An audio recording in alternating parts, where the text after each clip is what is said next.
I am just back from walking the dog. I am windswept. It is definitely autumn here in the UK, and that means it's the start of a new academic year. Last week, I talked about all the ways that I can support you this academic year. So check that out if you haven't listened to it already. But now I want you to think about how you can support yourself this year. We are going to be thinking about how we can start this new year in the way we want to go on. And we're not going to talk about goals or target setting. Often we start New Year's thinking about all the things we're definitely going to achieve this time. But instead, today, I want us to think about some more positive and empowering ways to start a new year. These are based on a workshop that I did last week for my membership students. So the clients that either are at the University of Birmingham or who have signed up as individuals to my membership program, they get access to 2 workshops a month. And the last one was about how to start as you mean to go on. There was a ton of stuff that we covered in that workshop, but there were some bits that people found really useful that I want to share with you guys today. Hello and welcome to episode 2 of season 3 of the PhD Life Coach. And we are going to be thinking about positive ways to get this year started. The first thing I want you to think about as we start this new year is how can you harness your strengths this year? So often, and I definitely did this in the past, we spend more time thinking about how can we fix all the things we're doing wrong? How can we get up a little bit earlier, work a little bit harder, be more focused, be more disciplined, do things better than we're doing them at the moment? And very rarely do we stop and think, what am I actually really good at? What comes quite naturally to me? What have I been developing strengths in over time? And how can I use that stuff more? If anything, before I started learning all this coaching stuff and kind of really embedding it in my life, if anything, I was running away from my strengths. Some of my strengths, things like being enthusiastic, connecting with people and stuff, I thought of in some ways as being weaknesses that actually they took away from my focus. Because I was so enthusiastic about stuff, I tended to take on too much, overcommit, then maybe not deliver on everything, or at very least exhaust myself trying. And so these things that were strengths, not only was I not really recognizing them as strengths particularly, sometimes I was thinking of them as weaknesses that needed to be mitigated for. Other times, I just didn't even recognize them as strengths. I'm quite creative. I'm quite good at writing in a way that's easy to understand and engaging, that sort of stuff. And again, that stuff I didn't even recognize as a strength because I just couldn't see why other people couldn't do that. It felt so easy for me that I didn't particularly recognize it as something that I was good at. I want you to have a think about what strengths you have, things that could help you in your PhD or academic journey that you're not currently using or not currently spending much time thinking about. Now, don't worry if this feels a little bit uncomfortable. We're kind of taught not to talk about our strengths. You know, no one wants to be the kind of boasting, big-headed person who goes around telling everyone how great they are. But that doesn't mean we can't recognize our strengths. Some of you might even feel like you don't really have any strengths. One of my clients said in the workshop that the problem is, especially when you're doing your PhD or you're working in academia, is the things that you used to think of as strengths, being clever, learning things quickly, everyone around you has them. So they don't really feel like strengths anymore. So if that's you, if you're thinking, you know what, I don't even know what my strengths are anymore, let's just spend a few moments thinking about that. What strengths did you used to think you had? What strengths would your friends and family say you have? Really try and dig into it and identify some things, either that you feel like you're getting lots better at, or that you've always felt that you're quite good at, or you've always found quite easy. Now, even if you do nothing else at all, recognizing these strengths is super useful, because one of the things we know is that what we pay attention to is what we notice. So if you pay attention to your strengths, you remember you've got them, you remind yourself of them, you're much more likely to notice the times when you use it. Whereas when we're constantly trying to fix our faults, we notice the times that we do things wrong. So even if you don't actively try and use your strengths more, just by thinking about what they are, you're more likely to notice them and more likely to recognize the ways in which you're performing well. But we can go further than that. We can start thinking about how can these make us more effective in our lives at the moment. And effective you can interpret in any way you want. It could be effective in terms of getting more stuff done, being more focused, having a work-life balance you enjoy, pursuing work that feels meaningful. However you define effective is completely up to you. But how does your strength and how could your strengths help you to do that?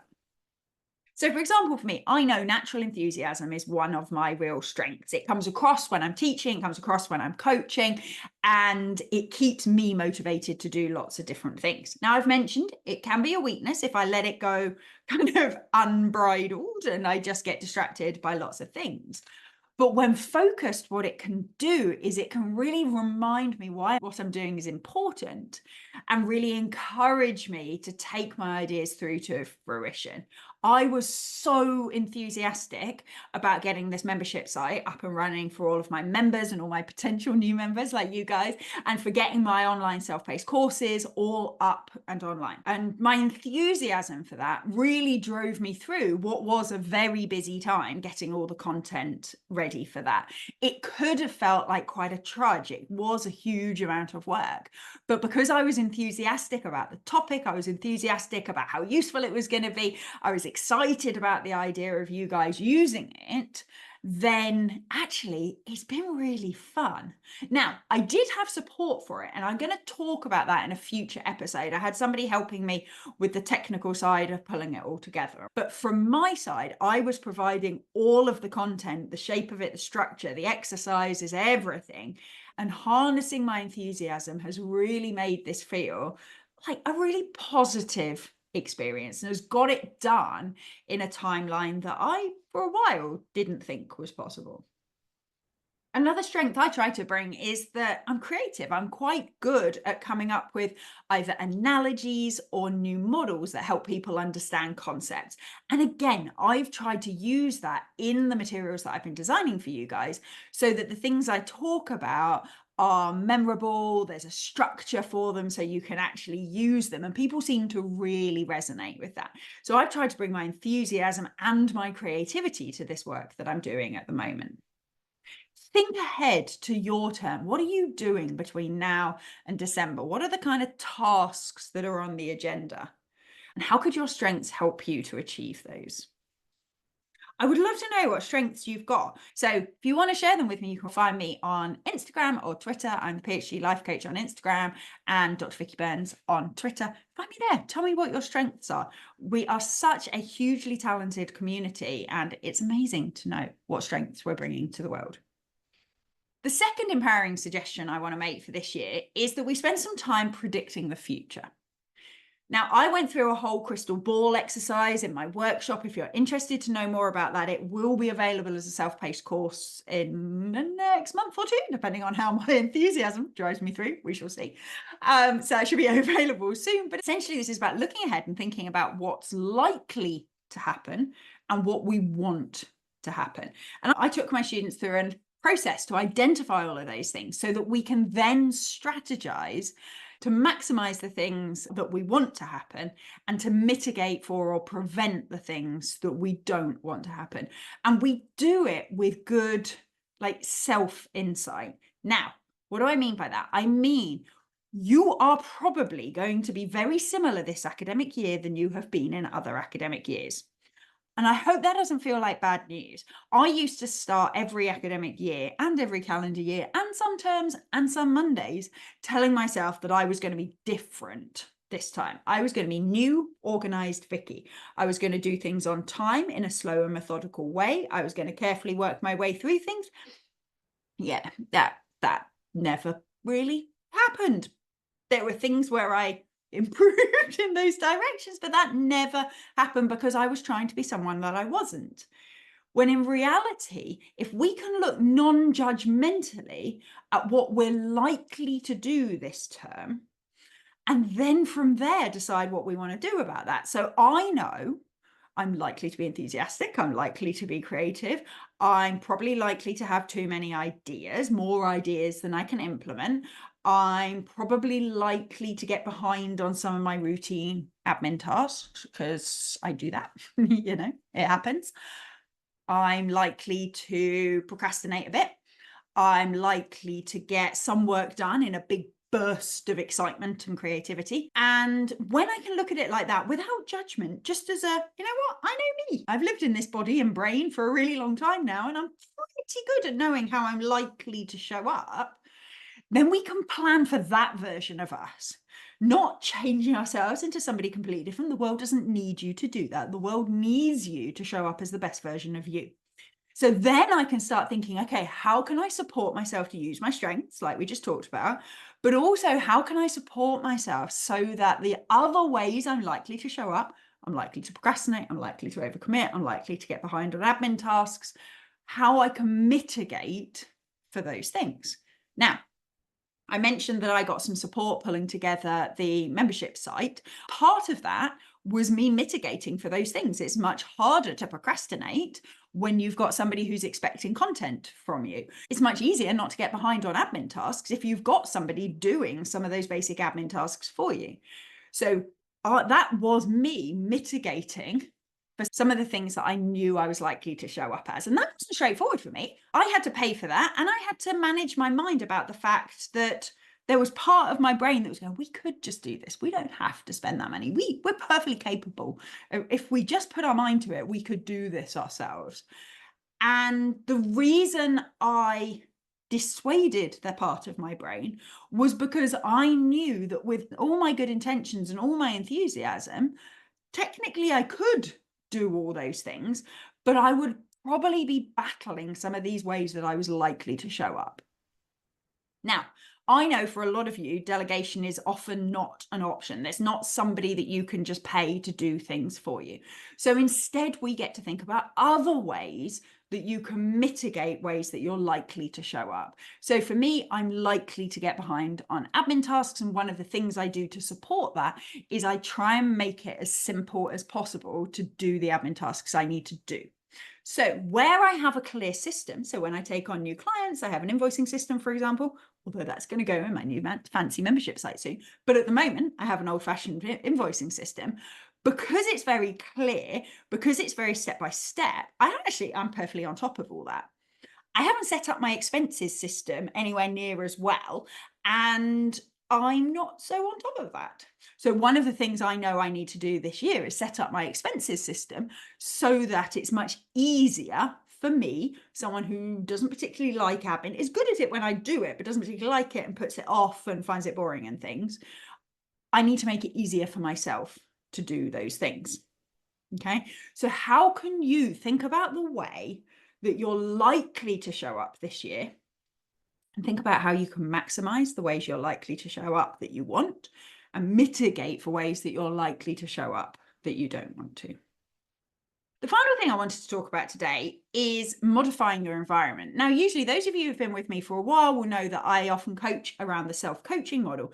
And one of the key tenets of the self-coaching model is that our circumstances are separate from our thoughts, and that it's our thoughts that create our feelings, not our circumstances. So it's not the factual truth of what's going on around us that influences our emotions. It's the thoughts we have interpreting those in circumstances. That might suggest that I don't think modifying your environment can change the way you feel. And in many ways, I don't think it does. I see a lot of PhD students, academics, and I do it myself even now, but certainly in the past a lot, trying to get a sense of feeling calm and in control by tidying their office or coming up with a new filing system or a new task management system. And I know as a coach that the sense of calm or being in control doesn't come from a new tool. It doesn't come from a tidy office. It comes from the thoughts that you're having. However, as a human, I also know that sometimes it's a lot easier to have helpful thoughts if your circumstance, if your environment is conducive to it. So whilst I definitely don't suggest that you spend the start of this year starting completely new reference manager systems and learning, new note-taking systems and all of these things, I do want you to think, are there simple and quick ways that you could change your environment that would make it easier for you to behave the way you want to behave? Whether it's having a nice thing of water so that you drink more fluid, so it's right there and you can get it. I now have to remember to fill it. Those of you watching on YouTube will see I just flashed my nice, beautiful blue decanter-y thing at you. That was part of my mission to drink more water. I'm actually not very good at filling it up. So I need to work on that, how I can modify my environment to make that more easy.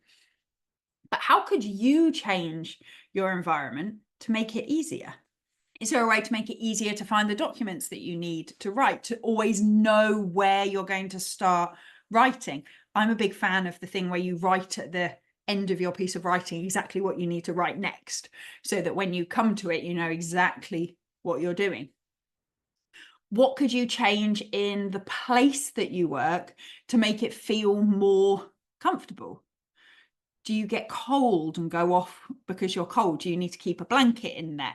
Do you need to have better lighting so that you don't get a headache?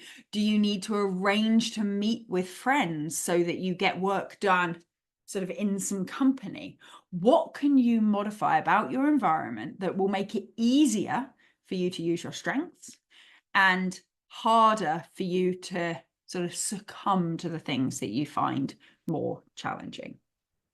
I want you to notice my phrasing there. We're not trying to fix anything.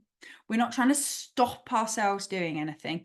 We're trying to make it easier for us to engage in the behaviors that we want to engage in, and less easy for us to engage in the behaviors that we don't want to engage in. Another example, on days that I want to walk on my treadmill more while I'm working, I work with my shoes on, because if I've got my shoes on, it's a lot easier for me just to pick up my laptop, go over to my walking pad and walk while I'm working, than if I have to go off and remember where I left my trainers and come back and then get on. It's a small thing, but it's an environmental modification that makes it a little bit easier to engage in that behavior that I want to.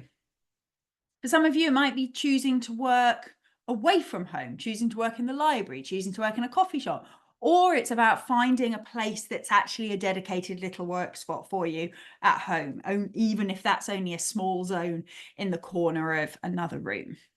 What would make it easier for this year to feel like a good academic year? So we've thought about harnessing your strengths. We've talked about predicting the future and looking for ways to maximize or mitigate the things that we think we're likely to do this year. And finally, think about ways that you can modify your environment to make it easier to support yourself to engage in all these behaviors. This is all about being a good boss to yourself. You're thinking forward. You're thinking, how can I make it possible for the version of me that needs to do this work and that wants to have the life they want to have? How can I make it easier for them to do it? How can I make it feel more fun? How can I make it feel less effort and more engaging? We're planning strategically to make this all feel easier. Now, this episode is going out on the 16th of September, 2024. So if you are listening live, you still just, and I say have time to get into my membership before our quarterly planning session, which is on Thursday this week, Thursday the 16th, 17th, 18th, 19th, Thursday the 19th of September. So if you join in the next 3 days, you will be in time for our 2-hour workshop on quarterly planning, which is all about deciding what we specifically want out of this quarter. So we'll do a little bit of this, how to make it easier for ourselves, but it's really going to be about decision making and prioritizing around what do we want to exist in 3 months' time that doesn't exist at the moment, and what are going to be the steps to get there.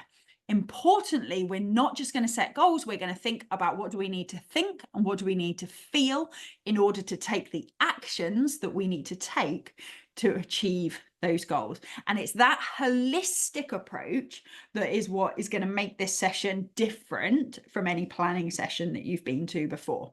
So if you want in on that, or if you're already a member, amazing. Make sure you're there. If you want in on that, go to my website, phдлifecoach.com, click on the membership at the top and join. As long as you are in by Wednesday, you will get access to that. On Thursday, there'll be an online self-paced version for members only if you can't make that session. Not going to sell that as a separate product, but it will be available there in the membership. And we're going to do it every quarter. So we're going to do it now, planning for the next quarter. And then in 3 months' time, we will do it again, looking back at the last quarter and forward to the next quarter. So if you need that sort of structural support from a live community, then do check out the membership. I really hope you found today useful. Let me know if you have any questions. I'm hoping to do episodes in the future where I respond to listeners' questions and things like that. So you can either email back to me from the newsletter, or if you go to your podcast provider, there's a Send Vicky a Question button. Just click on that, send me some questions. Let me know what you'd like me to speak about in the future. I hope you all have a lovely week. Thank you all for listening, and see you next time. Thank you for listening to the PhD Life Coach podcast. If you like this episode, please tell your friends, your colleagues, and your universities. I'd appreciate it if you took the time to leave a review, give me stars, stickers, and all that general approval as well. If you'd like to find out more about working with me, either for yourself or for people at your university, please check out my website at thephdlifecoach.com. You can also sign up to hear more about my free group coaching sessions for PhD students and academics. See you next time.